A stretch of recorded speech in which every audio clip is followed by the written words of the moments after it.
If flash power settings confuse you, this video is going to clear a few things up. All right, most photographers, even beginners, have gotten the message that using your flash in manual mode is the key to total creative control with your lighting.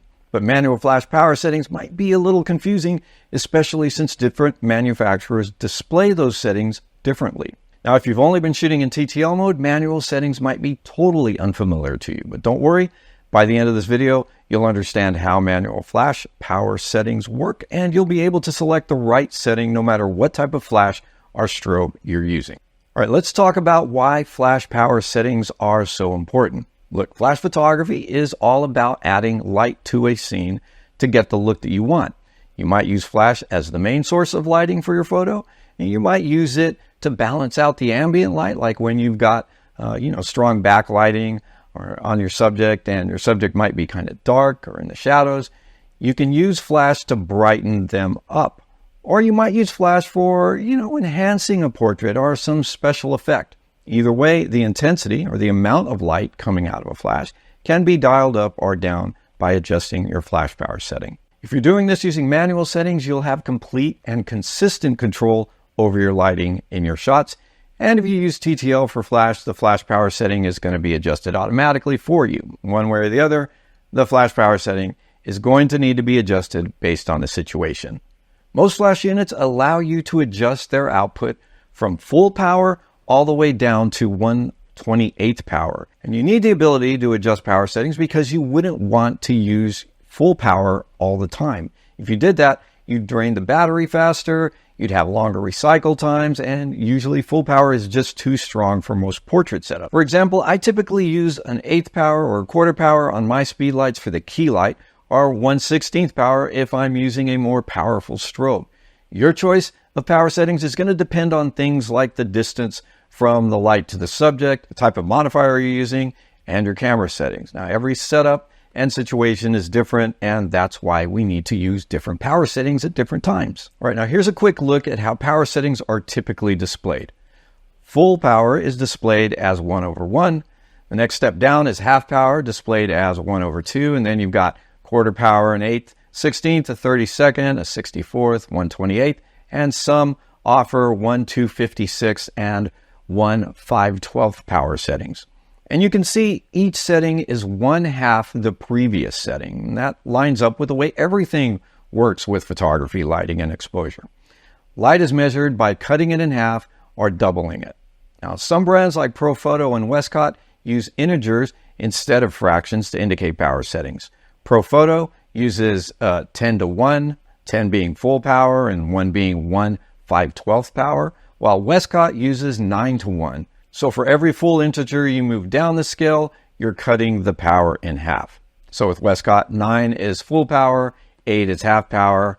And, I know this sounds a little confusing, but you get used to it with practice. If you're ready to take the next step, I've got a course called Flash Portraits Made Simple that walks you through all of that, from setting up your first light to building confident, creative lighting setups that you can use anywhere. Flash Portraits Made Simple is built for photographers who want to feel confident with flash, even if they've struggled with it before or they're just getting started. Inside, I walk you through all the fundamentals: off-camera flash setups, exposure settings, working in TTL and manual, plus how to build 5 of the most useful lighting patterns with just one flash. You'll see exactly how I do it in my own home studio and how you can do the same in your space, even if it's small. I've stripped out all the fluff and made it really easy to follow, so you're not spending hours trying to decode technical jargon or watch 5 different videos to figure out where to start. You're also going to get bonus guides and cheat sheets to speed things up, and the course is on demand so you can learn at your own pace and refer back to it anytime.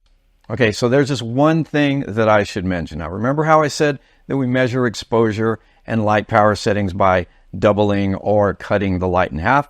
Well, there are in-between increments that we sometimes use. Like, for example, we can also adjust our settings in 1/3 stop increments. So I'm just going to try to keep things simple by using plain old full stops, not in-betweens for this video. But sometimes if you really need to be precise and you can't do it any other way, using those in-between settings might be helpful. But again, just for now, we're going to deal with normal f-stops. All right, so let's do a working example of how you might use manual flash settings to create a good exposure for a portrait. So let's say you're doing a portrait and you set up your key light with a speed light and an umbrella modifier. Now, first you might try setting your flash to 1/8 power. So you place your subject to do a test shot and you look at the back of the camera to see that the photo is just a little too dark. So you adjust the flash power setting to 1/4 power. That's double the power that you previously used, which is the same as 1 f-stop brighter. All right, so you take a test shot again and you see that the exposure looks brighter. If you're using a Westcott flash, you might start with a setting of 6, which is the same as 1/8 power. And if you have to make the same adjustment as in the previous example, you'll adjust the power setting to 7, which is the same as 1/4 power. All right, so to wrap things up, manual flash power settings are either displayed as fractions of a flash's full power or as integers, depending on the manufacturer. Each major setting change either doubles the flash power or cuts it in half. And there are also in-between adjustments if you want to be more precise. So I recommend you go over your flash power settings and get some practice in so you can start using your flash with more control and consistency. Now, if you'd like to learn exactly how to set up your flash for portraits, including recommendations on the actual gear I use, I highly recommend that you download my free guide, the 10-minute guide to off-camera flash. And this is going to get you on the fast track to taking beautiful portraits with your flash. This free bonus bundle also includes the very handy camera bag checklist, the photoshoot notebook sheet so that you can have a convenient way to jot down your lighting setups and all your settings for a particular shot. And this way you can, build up your own lighting recipe notebook. Plus, you're also going to get a couple of model release templates that I use for my portrait shoots. So click the link in the video description below to get all of this for free. Okay, guys, I hope you found this video useful. Let me know in the comments and be sure to like this video and subscribe to the channel. That's about all I've got for you today. I'll see you next time.